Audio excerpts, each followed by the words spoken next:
You're listening to the Life Purpose Advisor Podcast, Episode 11. We have to understand what that DOS, the DOS of our existence, that metaphysicality plays in our ability to show up.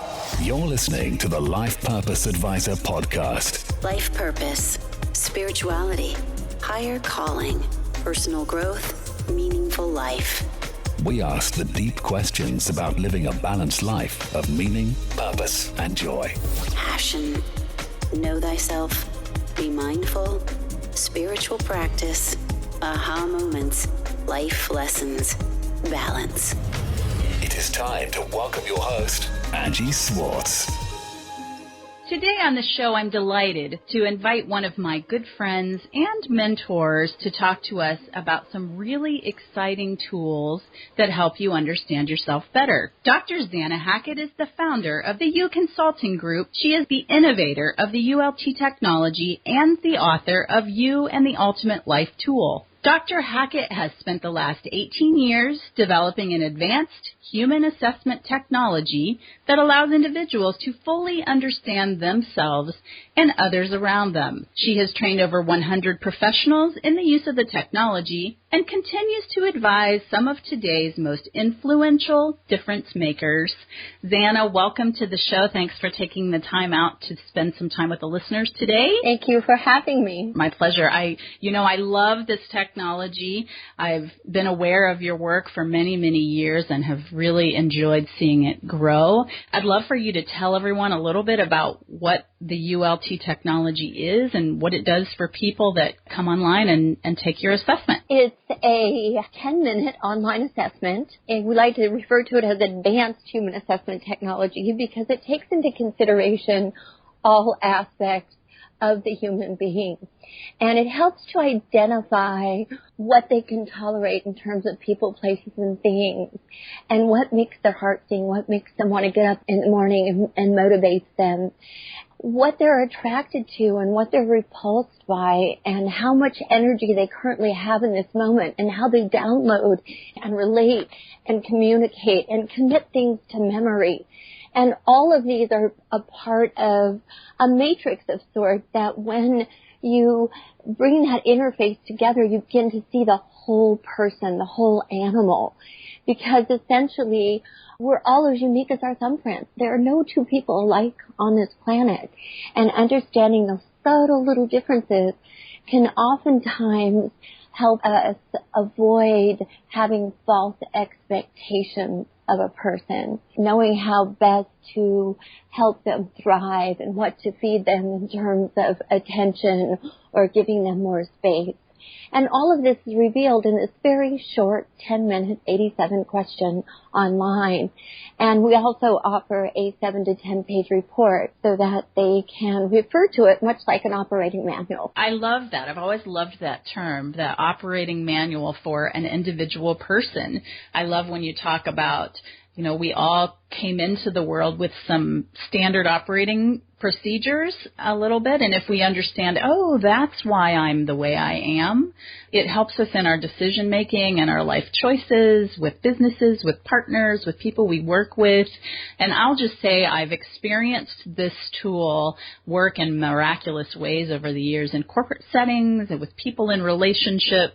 And what Zannah has brought to the table is very unique and very insightful. I think anyone that's listening, Zannah is offering something free today. Anybody that's listening that's interested in understanding yourself better should really take a look at what she's offering out there because it's a pretty amazing thing. Thank you. And you've used this tool on, you say in your bio, and some influential difference makers. You want to just talk a little bit about who you've used this tool with? Well, it is a fairly confidential process because people typically come to us in a moment of curiosity and quandary, wanting to discover more about themselves, and oftentimes resolve a conflict that's going on either in their business or in their personal life.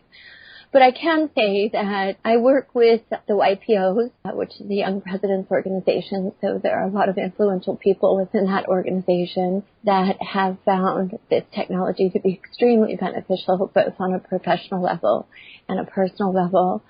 We work with world organizations that use it for purposes of hiring and employee enhancement. And of course, our target market is the 34 to 43-year-olds who are traversing what I call the storm of life, where there's a lot of responsibility and a lot of changes going on, and oftentimes we find it difficult to maintain healthy personal relationships during that time. Let's just have a little fun with the technology. We have a fun example with Zannah's voice.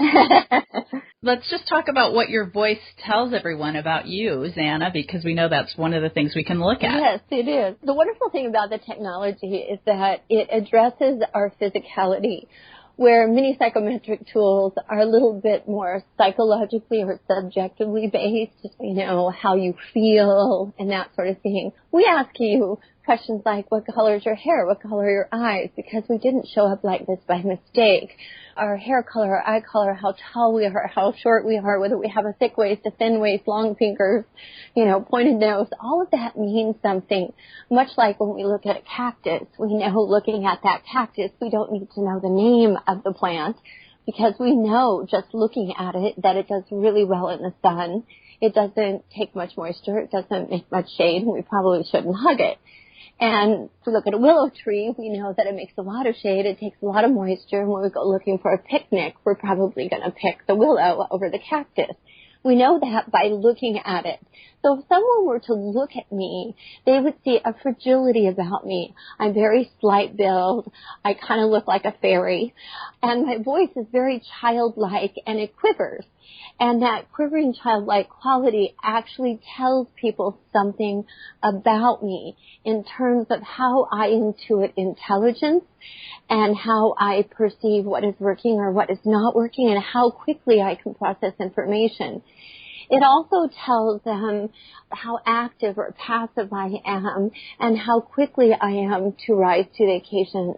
Our physicality, our voice, our physical presentation of self actually means something.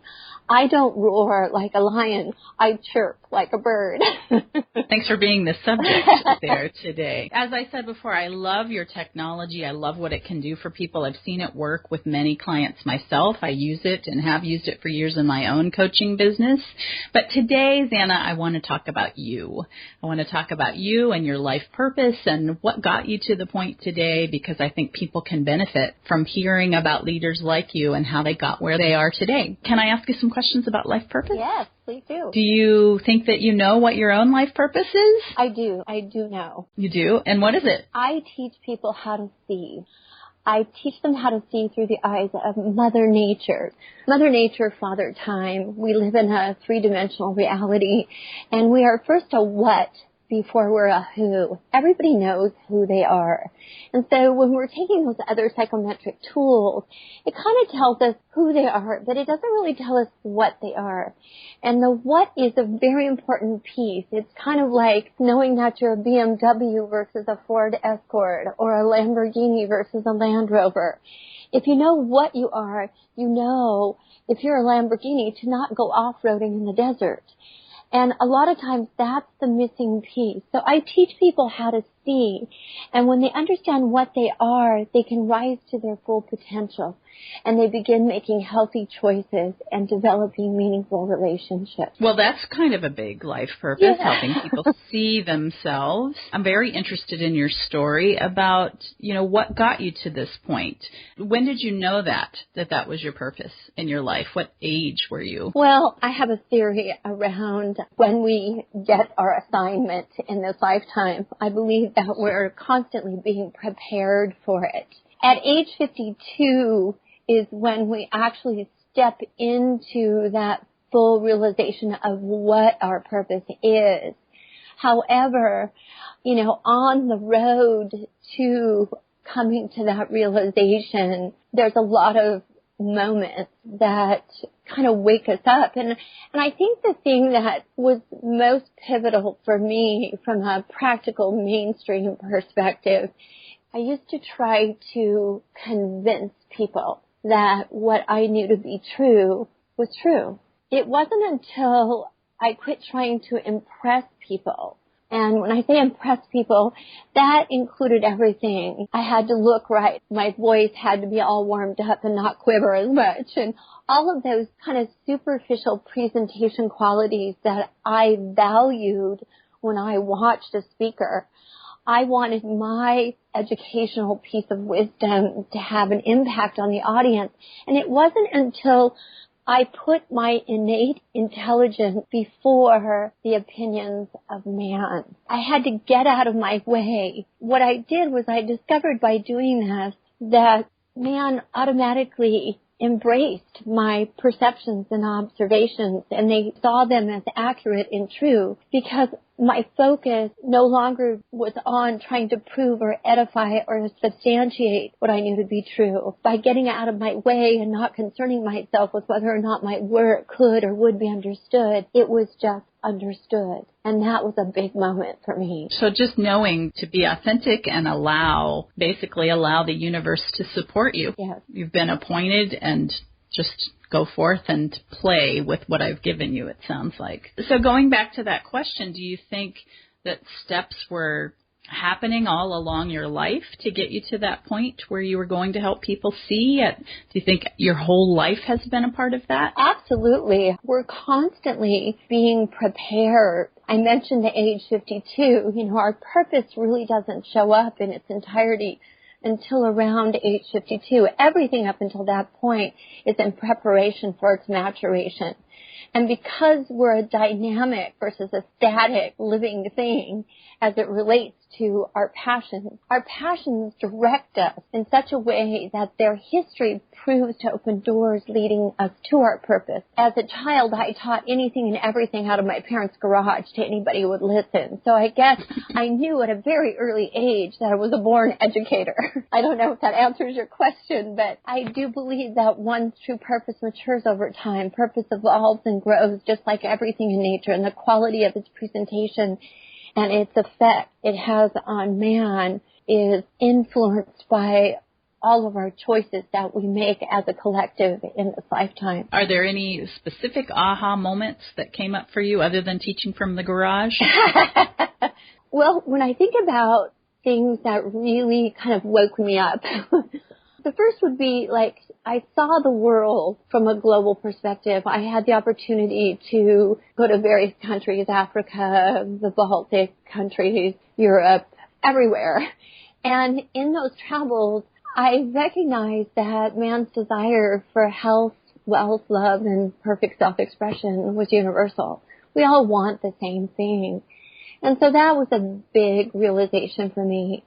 Another one came when I realized that we're not in charge, that time and nature and source are in charge. When we look at Mother Nature, Father Time, and that which affords us the ability to connect with those two things, we're basically looking at a triad or a triune of sorts, or a trinity, whether it's mind, body, spirit, morning, noon, and night. Those types of understandings help us to better realize how to maneuver through the third dimension, because we are governed by the law of three, and all of those are exemplified in those examples that I just provided. Another time, too, was I came to understand what purpose meant. For me, purpose extends beyond one's life, and it leaves its mark, and it permits exponential growth and opportunities for others. For the most part, all of this can happen providing that it's driven by intelligence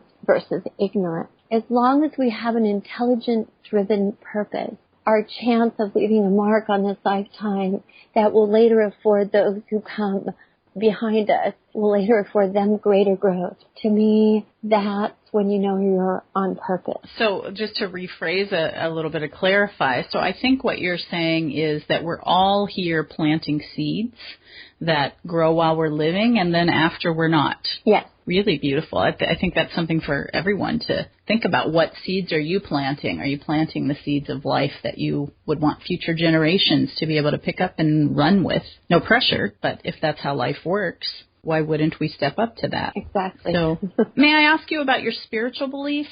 Sure. So what do you believe? You talked about source. Well, I'm a very spiritual person, having taken on comparative religions as a part of my academic pursuits.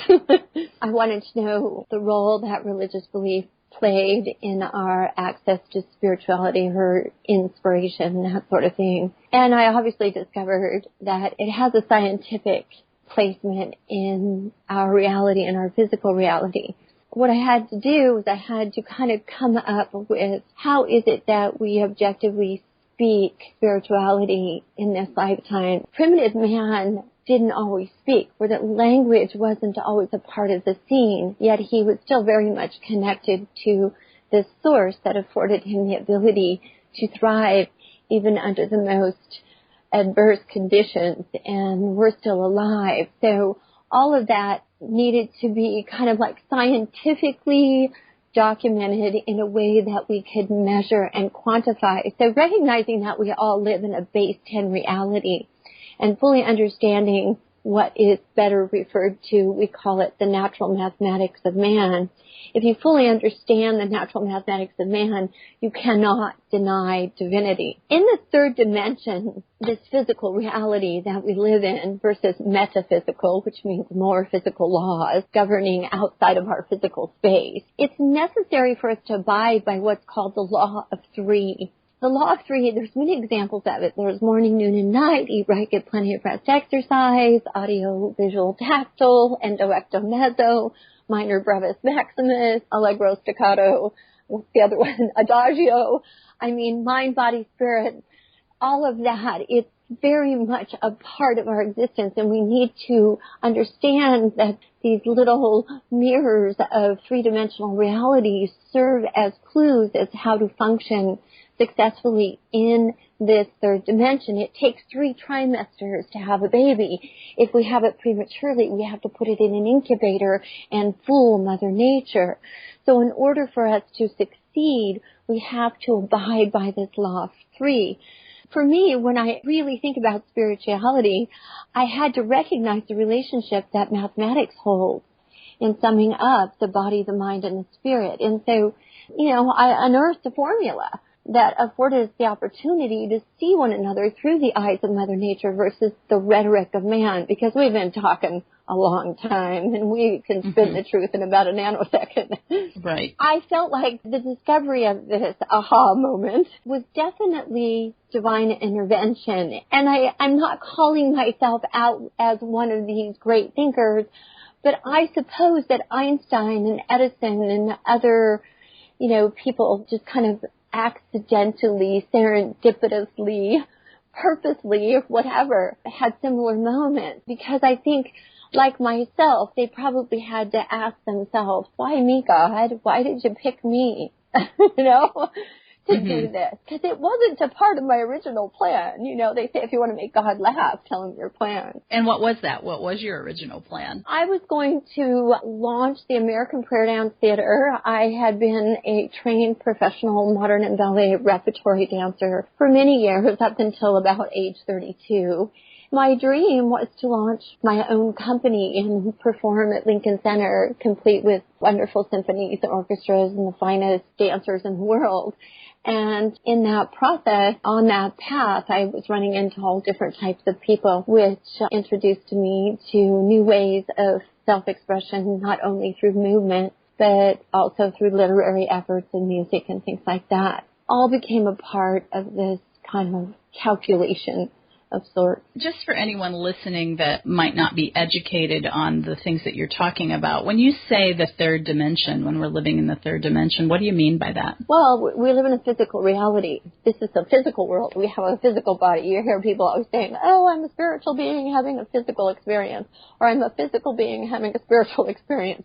The reality is this is the physical world. Physicality is defined by what we can see with the naked eye, just like I described with the cactus and the willow.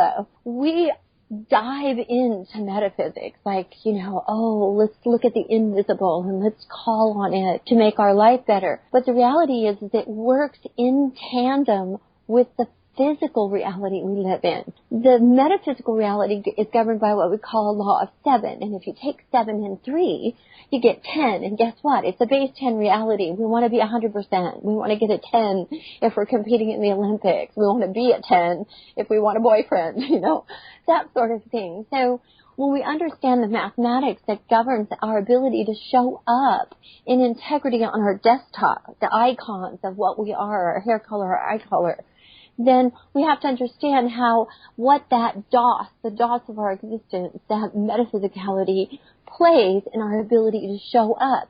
But the problem is we've forgotten what our hair color, our eye color, and all of that means. And we've come to rely on the invisible versus what we can see, and you need both. And so physicality is governed by gravity, electromagnetism, nuclear force.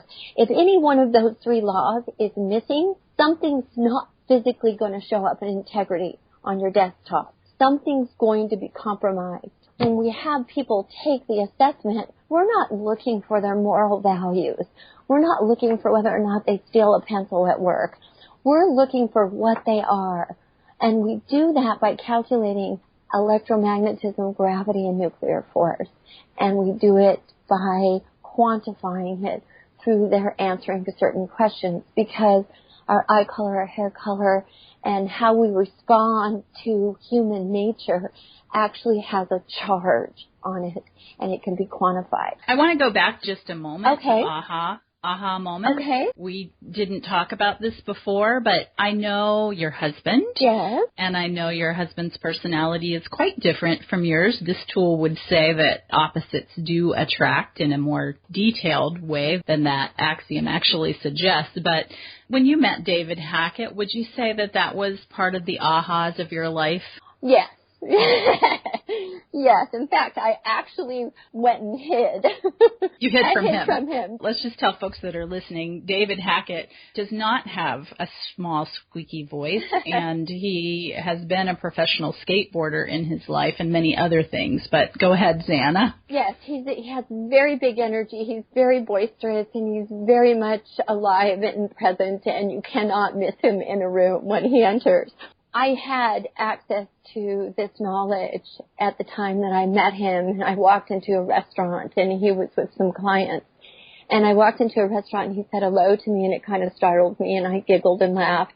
And I was picking up a menu because I was going to take it next door to meet with my godmother. When I walked out, apparently he decided that I was the woman of his dreams, and he excused himself, and he came out to meet me and introduced himself. Once he did that, we exchanged business cards. He asked me what I did. I told him I was a writer at the time. He said, oh, well, I'm a graphic designer and I need good copy editors. And I said, okay, well, here's my card. Well, that was an easy thing for him to ask for. And obviously it led to him contacting me on a much more personal level where he was much more honest about his intentions. But that's kind of how electromagnetism works. We're attracted to each other physically. But if our perceptions of life are outside of what we call a tolerance zone, or our levels of refinement are in opposition to one another, we can start to take energy from each other. If we don't have similar motivators, we can oftentimes misunderstand what it is each other needs. And so even though we have that kind of ooh baby attraction, it doesn't mean it's going to be a match made in heaven, because we're much more complicated than that. And fortunately, because I had somewhat mastered understanding human nature, his frailties became more of an opportunity to observe human nature at its worst versus at its best. And I learned how to navigate through that by looking at it more objectively. Just being really clear, so you met David Hackett, you had a romance using this technology, you're still married to him. What role did David play in your life purpose? Entertainment. Everybody is in our life so we can perfect ourselves on them. So he was in my life so I could perfect what I already knew to be true. It's so much easier to take everything personally and react to it and to be affected by it rather than not to take it personally and to be effective in the moment. For example, let's just say he gets upset about something like, I accidentally closed out a window on his computer that I shouldn't have. And he proceeds to call me out for it. I don't take it personally. I mean, he'll just call me out and I'll just go, oops. You know, I mean, I did it, you know. I could say, oh gosh, don't yell at me. That's so unreasonable, blah, blah, blah, blah, blah. He has what we call a power feature. It's his nature to roar. I'll just watch him roar and I'll say, do you feel better now? I'm really sorry I did that. And I don't take it personally. Because I'm human. I'm going to make mistakes. I forgive myself. Was there a time in your life when you would have taken that personally before you knew this wonderful knowledge? Oh, I wouldn't even have dated him.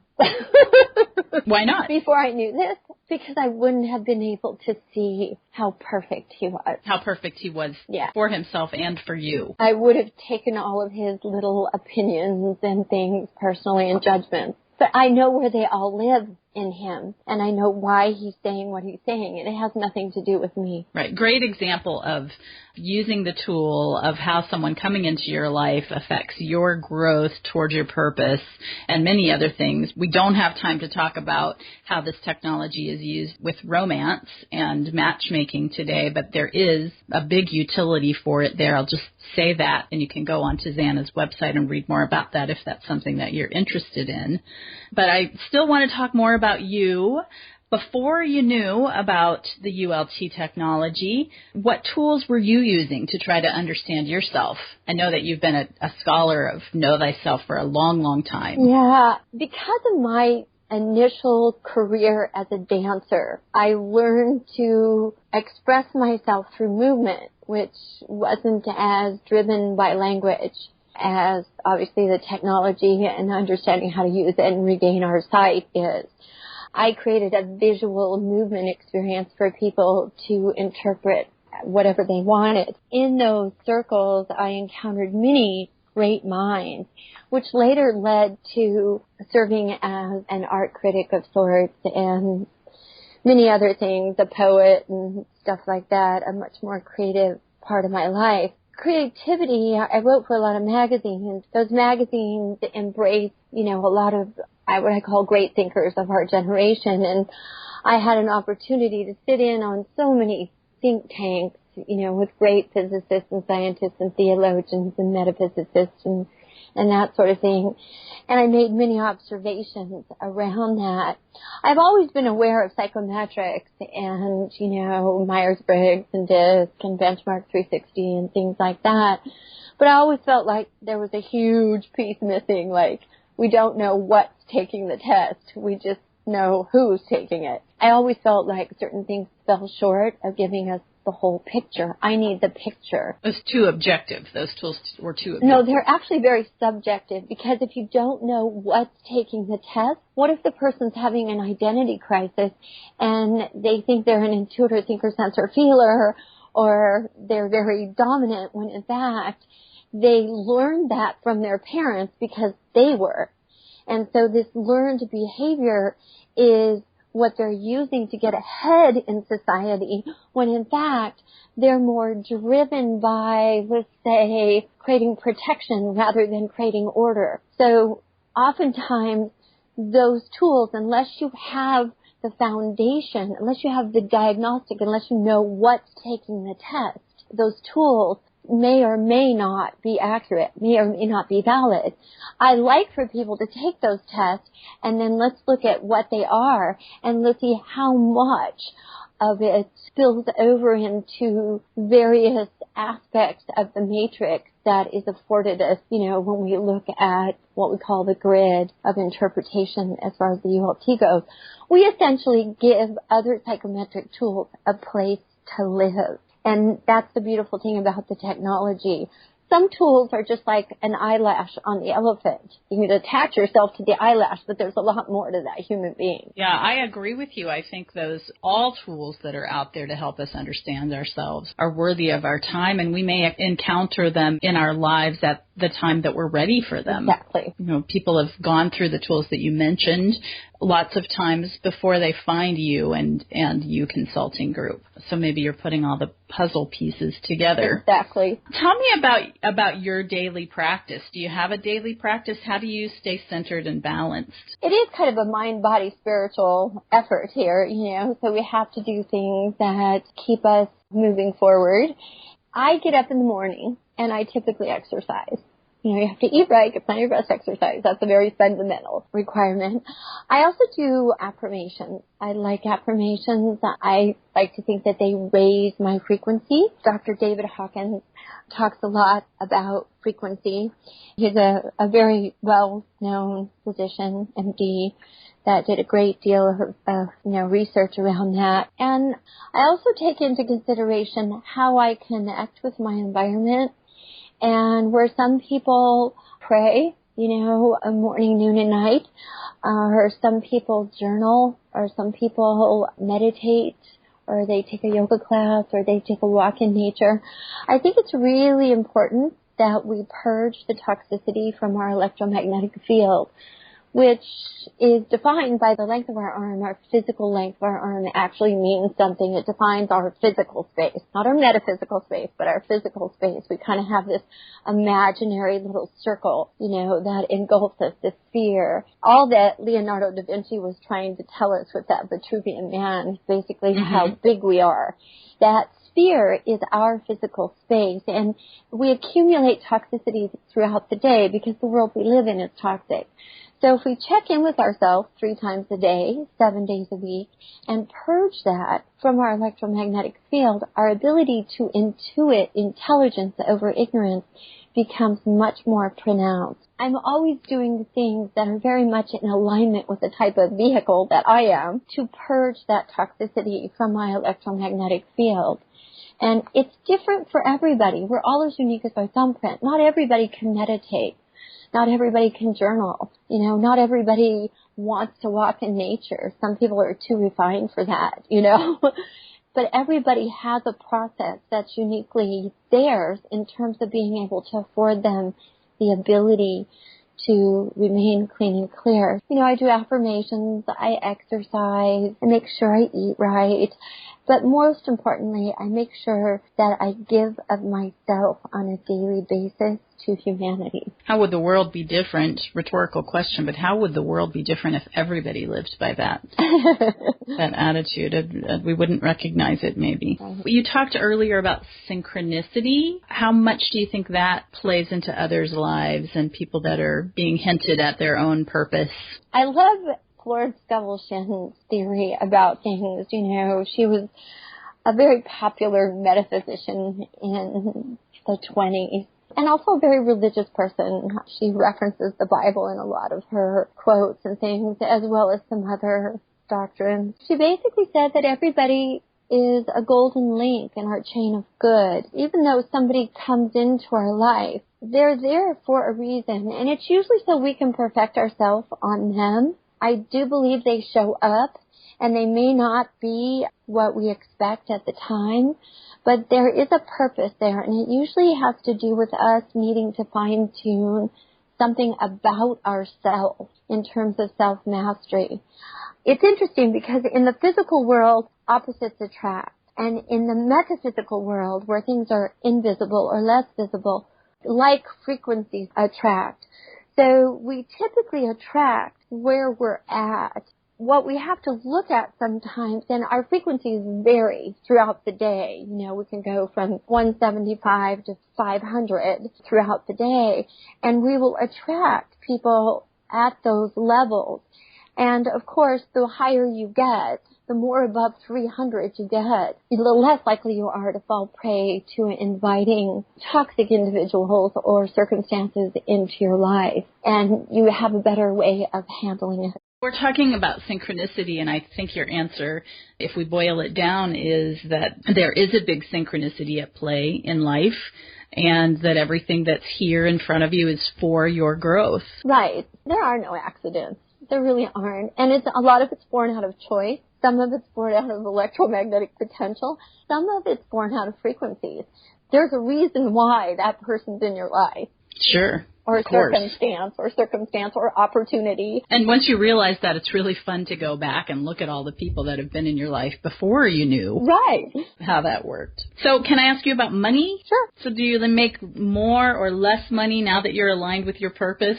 I mean, you've talked about how you've always been heading towards that, but I think the Zannah we see today is you're going to be doing this the rest of your life, most likely, some format of it. Probably.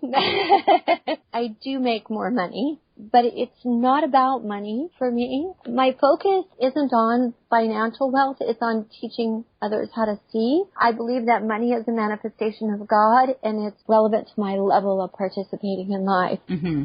If I'm not making a lot of money, it usually means because I'm not participating. The more that I participate in my purpose and why I'm here, the more money I make. It's there for the asking. Right. Have you ever encountered resistance from friends or family members regarding what you're doing with the ULT technology? No. My husband and children are fine with it. As for my parents and close relatives, they've all passed away many years ago. I'm an only child, and I lost kind of that family support system at a young age, I think. And I think that helped me maybe get to where I am today, because I learned that when there's no one left to impress, you're essentially only left with getting to work doing you. So a gift in disguise, which everything is based on our conversation today. Yes. So how about a few short answer yes/no questions? I don't know if I can answer shortly. I don't know if you can either. I will try, but I doubt it. But you'll try. Okay. Do you think passion and purpose are the same things? Absolutely not. Do you think everybody has a life purpose? Yes, but not everyone's open to receiving it. On a scale of 1 to 10, 10 being the highest, how important is following your joy and igniting your purpose? Gosh. Okay, on a scale of 1 to 10, if truth be known, the vast majority of this lifetime vibrates at 200, and essentially it takes 300 to function successfully in the third dimension. Joy, not to be confused with momentary laughter or elation, joy is a gift that only a few are afforded in this life. Joy isn't necessary to be purposeful, so for me, it could be a 1 or a 10. It's all good. Did you ever quit your job to follow your purpose? Do you think somebody needs to quit their job? No, but I quit it to follow my heart. My purpose was still in the making. It hadn't revealed itself to me yet. Do you think people should quit their jobs? Absolutely. If it's taking energy from them on a consistent basis and they haven't developed a method of self-restoration outside of the workplace, they need to quit their job. Taking into account what you said about joy, I'm going to assume that you have experienced joy in this lifetime. And please tell me what brings you great, great joy. Honestly, for me, joy vibrates right around 700 to 800, so it's way up there. It's not easily accessible. Right. Every time I save a marriage, or I restore a parent-child relationship, or I help another human being see their own perfection as God intended, that is a moment of joy. What about things that aren't related to your work and your purpose? Anything else bring you joy in life? I guess we could say, a baby's laughter or something like that. I think for me, being a parent, probably just watching my sons and daughter embrace life in a healthy way, which is difficult to do during these times. Like I said, it's few and far between, but every once in a while I'll just see it kind of manifest quite serendipitously, and that brings me joy when I see them happy. If you unexpectedly amassed a good-sized fortune, what would you do differently? Advertise. Spread the word. I definitely would. We've always grown organically, and nothing would please me more than to be able to promote the leading pioneers that continue to spread this technology and methodology to the masses. Do you have any personal growth recommendations for our listeners other than your technology? Check in with yourself 3 times a day, 7 days a week. Pray, meditate, jog, journal, whatever resonates with you as a means of gaining clarity. Affirmations. Say them until you feel the shift. Sometimes it takes 100 times. 700 times, 1,000 times. You just keep saying them until you feel yourself getting lighter. There's a lot of good books out there. Obviously The Game of Life, Mastery is a new book that's out. I like all of Og Mandino's works. They're wonderful. There's a book called Anything You Want that I use a lot with young males that are kind of struggling with what it is they want to be when they grow up. And, there's so many what I call God books out there. That's what Og Mandino used to refer to a lot of the books that Simon Potter, one of his experiences with running into what I call a God man. The books are out there to open our eyes, and I'm here to teach people how to see. What's the best way for people to connect with you? Well, the best thing to do is to call the U Institute. The phone number for the U Institute is 760-230-8016, 760-230-8016. They can go to the uinstitute.com. You have to put the in front of it, though. theuinstitute.com, and get some information as well. We talked earlier, you have an offer to make for anyone listening to this show, I believe. Yes, for your listeners today, we're offering a complimentary teleconsult should they decide to take the test. The test is free with a 10-minute teleconsult reviewing the results with a certified ULT expert. And we have created a special code for them so that they won't be charged. Typically, there is a fee for taking the test and getting a report and all of this. The code is LPA for Life Purpose Advisor, LPA, the number 4, and then YOU, LPA 4, YOU. And if you put that promotional code where it asks for it, you'll go to theultimatelifetool.com. It will say take the test. Then you'll put in this promotional code. It will ask you for your phone number and your email. Please give us an accurate one so that we can contact you and provide a teleconsult of your results. I would imagine if you call someone and they decline, that's perfectly okay, too. Absolutely. That's very generous. I hope anyone that's listening will take Zannah up on this wonderful offer. As I mentioned before, I've seen it work magic many times in people's lives.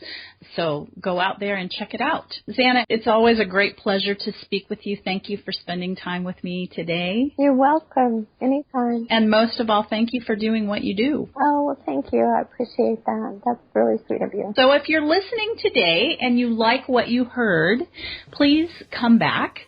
You can subscribe to this podcast at iTunes. Please leave us a rating or a review. And you can email us if there's someone that you particularly want to hear that hasn't been on the show yet. So you can email me directly, Angie at lifepurposeadvisor.com, and I look forward to serving you.